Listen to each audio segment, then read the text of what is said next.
quand j'ai commencé mes études de médecine, c'est la chute de Grenoble, puis après que je les ai poursuivis derrière, j'ai été marqué par des professeurs, que moi j'appelle des grands professeurs, des hommes vraiment, hommes ou femmes, bien sûr, mais c'est vrai que c'était très masculin, qui avaient une vision, une connaissance et une vision qui était hallucinante. Et bref. Et donc, en l'occurrence, je me souviens en gastro-entérologie, et cet homme que j'aimais beaucoup faisait partie de la première équipe qui a montré qu'on pouvait faire un leaky gut, pas par voie ascendante, hein, qui est très à la mode avec le microbiote, ça aussi on peut en discuter, mais par voie descendante, par justement un stress très important qui, par communication avec le nerf vague, parce que bon, il y a une intégration au niveau du système limbique, bon, l'hypothalamus, etc., et on communique dans le tronc cérébral avec le départ du système parasympathique médié essentiellement par le vague, et ce vague notamment peut transporter des informations, et ça à l'époque c'était pas bien connu, non motrices à proprement parler, mais des informations à potentiel immunitaire. Et donc en fait, par mauvaise stimulation de ce vague,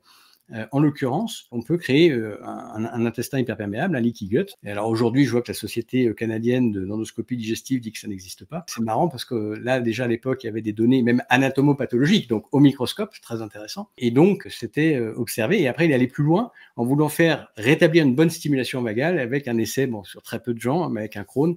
Et je suis parti à ce moment-là. Et je me souviens que le premier cas, en fait, c'était un jeune patient atteint de maladie de Crohn et qui en était à 6 mois de rémission totale endoscopique, avec preuve endoscopique. C'est pas juste là, j'ai plus de symptômes.